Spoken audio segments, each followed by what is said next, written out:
تو یہ وزیراعظم عمران خان کا دورہ کافی اہمیت کا حامل ہے اور اہم قرار دیا جا رہا ہے وزیراعظم عمران خان کے دورہ روس کو، اور 2 روزہ دورہ روس ہے۔ دورہ روس تعلقات کے نئے دور کا آغاز ہے اور وزیراعظم عمران خان اس وقت موجود ہے روس میں۔ روسی صدر سے ملاقات کے بعد ڈپٹی روسی وزیراعظم بھی ہوٹل آئیں گے اور وزیراعظم عمران خان کی جانب سے عمران خان سے ملاقات بھی کریں گے۔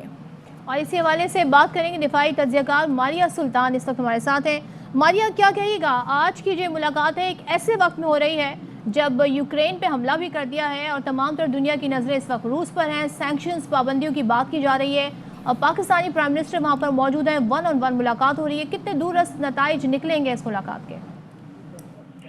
دیکھیں، یہ دورہ حقیقتاً تاریخی ہے کیونکہ اس بات کی وضاحت کرتا ہے کہ پاکستان اس وقت اپنے مفادات کے لیے علاقائی طاقتوں کے ساتھ مل کر آگے چلے گا، اور اس کے علاوہ یہ بات بھی واضح ہے کہ جو اس وقت صورتحال ہے، چاہے اس کو آپ جس نقطۂ نظر سے بھی دیکھیں، اگر پس منظر میں، تاریخی پس منظر میں دیکھتے ہیں تو اس میں سب سے کلیدی مسئلہ جو تھا وہ نیٹو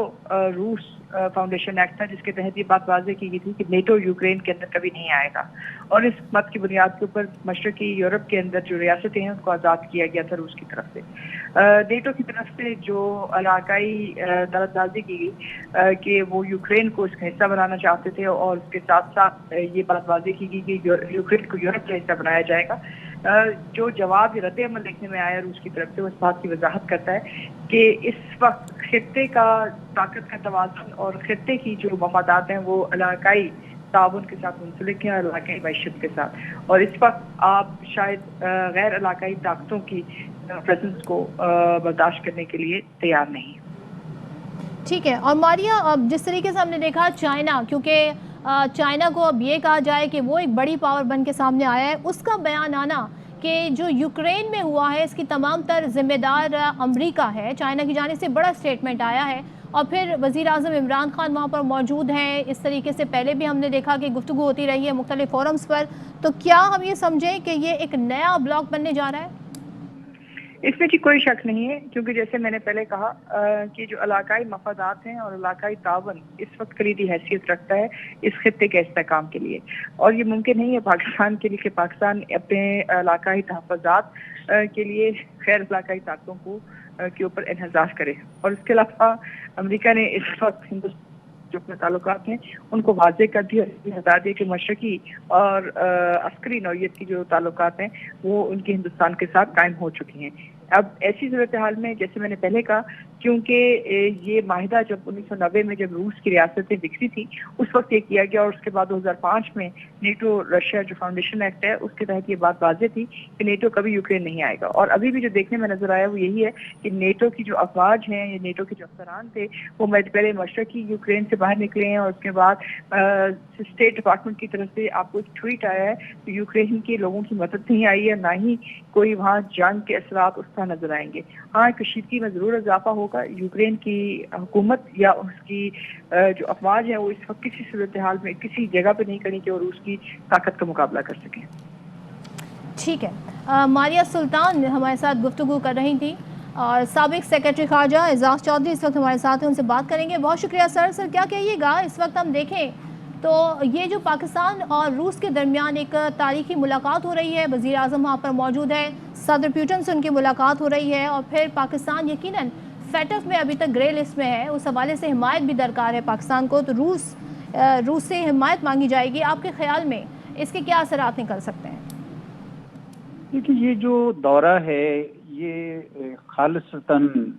دو طرفہ تناظر میں ہے۔ کچھ لوگ کھینچتان کے یوکرین کرائسس کا اس کے اوپر اثر ڈال رہے ہیں، میرا نہیں خیال کہ اس کے ساتھ کوئی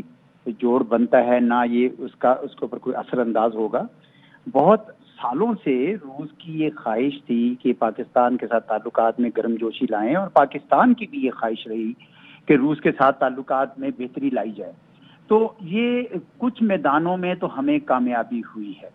عسکری میدان میں نے دیکھا کہ جوائنٹ ایکسرسائزز بھی ہوئی ہیں، دروجبا 2016 میں بھی ہوئی، اس کے بعد بھی اور ہم نے ہیلی کاپٹرز بھی خریدے، لیکن اقتصادی میدان میں کما حقہ کامیابی نہیں ہو سکی، اور اس لیے یہ دورہ بڑا اہم ہے کیونکہ اب جو پالیسی ہے اس کے حساب سے جیو اکنامک سیکیورٹی کی اہمیت ہے، اور اس حوالے سے اگر north south gas pipeline یا اس کے مساوی کوئی اور بڑا پروجیکٹ آ جاتا ہے جس میں روس اپنی سرمایہ کاری پاکستان میں لے آتا ہے، تو اس کے حوالے سے پھر میں سمجھتا ہوں کہ یہ ایک بہت بڑا قدم ہوگا، کیونکہ نہ صرف روس بلکہ پورا یوریشیا اور وسطی ایشیا جس کے اوپر روس کا بڑا نفوذ ہے، اثر ہے، وہ سارے کے سارے پاکستانی بندرگاہوں سے تجارت کر سکیں گے۔ تو اس لیے اس دورے کی جو خصوصی اہمیت ہے میرے نزدیک وہ یہی ہے کہ اقتصادی میدان میں کوئی بریک تھرو ہونی چاہیے۔ اب مجھے اس وقت ایگزیکٹ تو نہیں پتا کہ وہ پائپ لائن کہاں پہ ہے، کیونکہ پہلے کچھ ٹیرف کے ایشو تھے، پھر کچھ قانونی پیچیدگیاں تھیں، پھر اس کے بعد یہ تھا کہ جی کوئی ایسی روسی کمپنی نہ آ جائے جس پہ امریکی سینکشنز ہوں۔ اگر وہ سارے معاملات اب ریزالو ہو گئے ہیں تو میرے خیال میں اس کی اناؤنسمنٹ ایک بہت بڑا قدم ہوگا، اور علاقائی بھی ہیں، مطلب دو طرفہ کے علاوہ علاقائی بھی ہے کہ افغانستان میں امن دیکھنا چاہتے ہیں، روس بھی چاہتا ہے، پاکستان بھی چاہتا ہے۔ تو اس وقت جو زمین ہے مشترکہ کام کی زمین وہ کافی وسیع ہوئی ہے اور بہتر ہوئی ہے، اور میں یہ سمجھتا ہوں کہ یہ اسٹریٹجک پوائنٹ جو آپ یعنی یہ بھی کہنا ضروری ہے کہ پاکستان کی اس وقت جو اپروچ یہ ہے کہ ہم کسی کیمپ میں نہیں ہیں، ہم چاہے امریکہ ہو، چاہے چین ہو، چاہے روس ہو، سب کے ساتھ اچھے تعلقات دیکھنا چاہتے ہیں۔ تو یہ اس کی ایک بڑی زرعی مثال ہے کہ پاکستان نے یہ اپنا دورہ کیا ہے، اپنے جو مقررہ وقت بہت پہلے سے طے تھا، اور وہ اس کے حساب سے میرے خیال میں امید ہے کہ اس کے بہتر نتائج نکلیں گے پاکستان کے۔ اور آپ نے کہا کہ اقتصادی امور کے حوالے سے بھی اس کے دورس نتائج نکلیں گے۔ جہاں تک ہم بات کریں، روس بڑا ایکسپورٹر ہے توانائی کا، نیچرل گیس کا، دوسرا بڑا ایکسپورٹر ہے آئل کا بھی، تو اس سے پاکستان کو کتنی مدد حاصل ہو سکے گی؟ یہاں پر مختلف معاہدے بھی ہونے ہیں، اس پر بات چیت بھی ہونی ہے، اس حوالے سے کافی پر امید دکھائی دیتے ہیں وزیر توانائی اس حوالے سے۔ آپ کو کیا لگتا ہے؟ میرا خیال ہے کہ میں کوشیسلی آپٹیمسٹک ہوں گا، یعنی احتیاط کے ساتھ میں پازیٹیو رہوں گا۔ اس کی وجہ یہ ہے کہ یہ جو روس کی طرف سے گیس کی پائپ لائن آنے کا بہت بڑا پروجیکٹ ہے، وہ اگر ہو جائے تو پھر تو بہت ہی زبردست ہے، لیکن اس کے لیے افغانستان کا پرامن ہونا بڑا ضروری ہے۔ تو یہ ایک بہت بڑا پروجیکٹ ہے۔ اس وقت اگر یہ north south gas pipeline بھی ہو جائے تو میں سمجھتا ہوں وہ بھی بہتر ہوگا، یا اسٹیل مل کے حوالے سے یا کسی اور طریقے سے اگر روس کی سرمایہ کاری آئے، اور اگر افغانستان میں مل کر کام کرنے کے بعد اگر تھوڑی پرامن حوالات بن جاتے ہیں، اور روس اپنی جو گیس جس طرح ان کو یورپ پورے کو بیچ رہا ہے اگر وہ اس طرف ایشیا پہ بھی لے کے آتا ہے، کیونکہ یورپ یہ یاد رکھیے کہ روس پہ اس وقت دباؤ ہے، اقتصادی دباؤ بھی ہے، اور ان کی پابندیوں کی طرف امریکہ کی پابندیوں کے حوالے سے بھی ہے، اور سفارتی بھی۔ اس وجہ سے روس کی بڑی خواہش ہے کہ ایشیا کے ممالک کے ساتھ تعلقات کو بڑھاوا دے۔ تو میں سمجھتا ہوں کہ اس وقت انوائرمنٹ اچھی ہے پاکستان اور روس کے تعلقات کو بہتر کرنے کے لیے، تو امید ہے کہ یہ اس سلسلے میں یہ سلسلہ چلتا رہے گا انشاءاللہ۔ تو اعجاز صاحب، آپ آگے ہی دیکھ رہے ہیں کہ چائنا، ایران، پاکستان، روس یہ ایک بلاک بنا سکیں گے؟ آلریڈی ظاہر ہے آپ نے خود بھی کہا کہ اس وقت ضرورت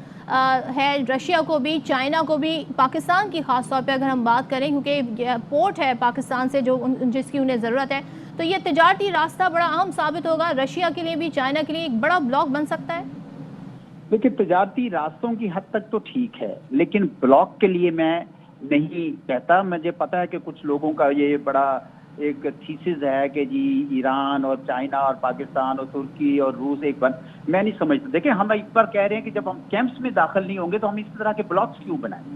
پاکستان کو اس وقت دنیا، دیکھیں میں آپ کو مثالیں دیتا ہوں دو چار۔ اسرائیل کی امریکہ کے ساتھ کتنا اتحادیہ بڑا ہے، لیکن اس نے چین کے ساتھ اپنے تعلقات بڑے گہرے رکھے ہوئے ہیں۔ ہندوستان جو ہے وہ امریکہ کا حلیف ہے لیکن روس کے ساتھ تعلقات رکھے ہوئے ہیں۔ ہندوستان اور چین کے درمیان تجارت اور سرمایہ کاری مسلسل چل رہی ہے۔ چین اور امریکہ کے درمیان باوجود تناؤ اور کشیدگی کے وہ اقتصادی معاملات، بلکہ 2020 میں جو تجارت تھی وہ $100 بلین بڑھ گئی 2021 میں۔ تو پاکستان بھی اس راستے پہ چل نکلا ہے کہ ہم اپنے قومی مفاد بھی تمام ملکوں کے ساتھ تعلقات رکھنا چاہیں گے، اس میں ہمسائے بھی شامل ہوں گے، اس میں بڑی طاقتیں بھی ہوں گی۔ میرے خیال میں یہ راستہ ہمارے لیے زیادہ بہتر ہوگا بجائے اس کے کہ ہم کوئی بلاک بنائیں۔ آپ نے کہا کہ یہ راستہ آپ نے کہا بڑا اہم ثابت ہوگا۔ اس وقت ہمارے ساتھ دفاعی تجزیہ کار امجد شعیب صاحب موجود ہیں۔ ان سے بات کریں گے۔ امجد شعیب صاحب، ظاہر ہے اس وقت جو صورتحال ہے، ہم دفاعی لحاظ سے اگر بات کریں، پہلے امریکہ پاکستان کو بڑی ایکوپمنٹ کے حوالے سے بات کریں، وہاں سے حاصل کرتا تھا، سپورٹ حاصل کرتا تھا۔ اب ہم دیکھتے ہیں کافی دنوں سے رشیا کے ساتھ فوجی مشقیں بھی ہوتی ہیں، تعاون بڑھانے کی بات کی جا رہی ہے، اور پھر دو طرفہ تعاون کی بات کی جا رہی ہے دفاعی ساز و سامان کے حوالے سے بھی، جو کہ ممکن ہے آج کی اس ملاقات میں ہو۔ تو اس کے کتنے دور رس نتائج دیکھتے ہیں آپ، لانگ ٹرم میں بھی اور شارٹ ٹرم میں بھی؟ بسم اللہ الرحمن الرحیم۔ دیکھیے بات یہ ہے کہ امریکہ کا جہاں تک تعلق ہے، بڑا پرانا تعلق رہا اور ٹریڈیشنلی ہم امریکہ کے ساتھ ہی رہے، لیکن جیسے پرائم منسٹر نے کہا کہ پچھلے 20 سال میں جو ہم نے امریکہ کا ساتھ نبھایا اس میں ہم نے بہت بڑا نقصان اٹھایا، اور بالکل درست ہے۔ اب یہ بڑا ایک واضح چیز ہے جو ہمارے ہاں جو ٹیررزم ہو رہا تھا افغانستان کی سرزمین سے، وہ امریکہ بیٹھا تھا، امریکہ کے ناک کے نیچے سارا کچھ ہو رہا تھا۔ وہ اس لیے کہ بھارت کرتا تھا اور امریکہ بھارت کو روکنا نہیں چاہتا تھا، وہ بھارت کو oblige کرتا تھا۔ ہمارے فیسلٹیز ہم سے لیں، سارا سپورٹ ہم نے دی، ایئرپورٹ ہمارے استعمال کیے، بندرگاہیں ہماری استعمال کی، سڑکیں ہماری ہوئی، سب کچھ ہم سے کرا کے اس کے باوجود وہاں پہ بھارت کو بٹھایا ہوا تھا۔ تو آج بھی وہ بھارت کا اتحادی ہے، یہ ہمیں کلیئر رہنا چاہیے۔ دوسری چیز یہ ہے کہ ہمیں آئی ایف میں بھی پھنسایا ہوا ہے، FATF میں، کیا امریکہ کی مرضی کے بغیر یہ چیزیں ہو سکتی ہیں؟ پھنسایا ہوا ہے وہاں پہ، تو وہ بھی آلریڈی ہمیں رکھا ہوا ہے صرف بھارت کو خوش کرنے کے لیے۔ تو ان چیزوں میں ہمیں یہ ذہن میں رکھنا چاہیے کہ ہمیں امریکہ کو جا کے ٹکر نہیں مارنے، اس سے ناراضگی مول نہیں لینی، لیکن ہم نے اپنے مفادات کے لیے ایک پالیسی رکھنی ہے جو نیوٹرل پالیسی ہو۔ آج اگر امریکہ انوائٹ کرے عمران خان کو، بالکل وہاں جائیں گے۔ آج اگر امریکہ گیس پائپ لائن کے لیے کہے گا جی ہم اس کو لے کرتے ہیں، تو بالکل پاکستان ویلکم کرے گا۔ جب امریکہ کی طرف سے کوئی ایسی آفر نہیں، تو ہم یہ جو آفر رشیا سے مل رہی ہے وہ کیوں ٹھکرائیں؟ تو یہاں پہ ہمیں اپنے سی پیک کو بھی فعال کرنا ہے، جس کے لیے افغانستان کی اسٹیبلٹی چاہیے، اور وہ رشیا کی مدد ضرورت ہے، اس میں چائنا کی مدد کی ضرورت ہے۔ ہمیں سینٹرل ایشیا کو ایکسٹینڈ کرنا ہے اپنے سی پیک کو، تاکہ اس کی اکنامک وائبلٹی اس کی بہتر ہو، وہ رشیا کی سپورٹ چاہیے ہمیں۔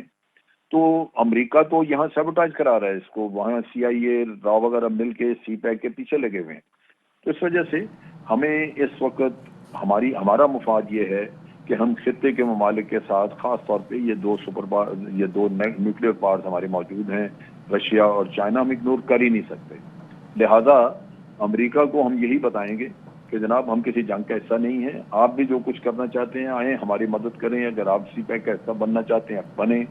اگر آپ ہمیں انوائٹ کرتے ہیں بالکل پرائم منسٹر جائیں گے، اگر آپ یہاں گیس پائپ لائن لگانا چاہتے ہیں ہم ویلکم کریں گے۔ لہذا ہمیں اس چیز میں نہ گھسیٹا جائے کہ آپ دونوں کی ٹکریں اور دونوں کی جنگ ہو رہی ہے تو اس میں ہمیں نہ گھسیٹا جائے۔ ہم آپ کو ریکویسٹ کرتے ہیں کہ آپ بات چیت کے ذریعے اپنے مسئلہ حل کریں، جس طرح آپ ہمیشہ ہمیں کشمیر کے معاملے میں مشورہ دیتے رہے ہیں، ہم بھی آپ کو مشورہ دیتے ہیں کہ جنگ نہیں، آپس میں بات چیت سے معاملات حل کریں۔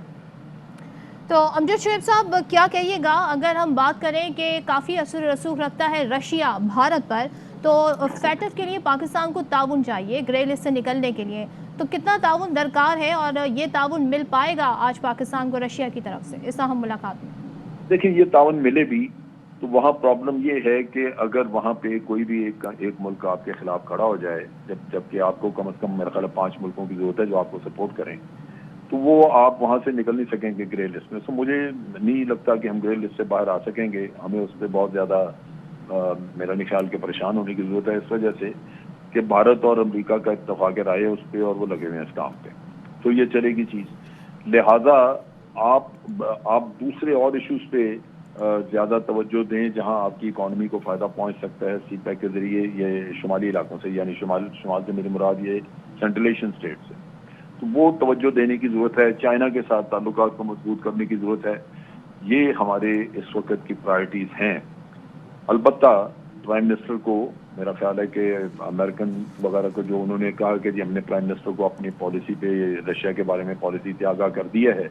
اس کے لیے ہمیں سوچ سمجھ کے ایک جواب دینا چاہیے جس میں کہ ہماری اپنی پوزیشن بڑی واضح ہو اور امریکہ کے ساتھ تعلقات میں کوئی خرابی پیدا نہ ہو۔ ٹھیک ہے، امجد شعیب صاحب گفتگو کر رہے تھے۔ وزیر اعظم عمران خان کی روسی صدر ولاڈیمیر پوٹن سے ملاقات جاری ہے، یہ 1-on-1 ملاقات ہے۔ پاکستان اور روس کے دو طرفہ تعلقات اور اہم امور پر تبادلہ خیال ہوگا۔ وزیر خارجہ شاہ محمود قریشی، مشیر قومی سلامتی محمد یوسف بھی ہمراہ ہیں۔ دونوں رہنماؤں کے درمیان ملاقات ہو رہی ہے۔ ملاقات میں توانائی، اقتصادی، تجارتی شعبوں میں تعاون پر بات چیت ہو رہی ہے۔ افغانستان کی صورتحال،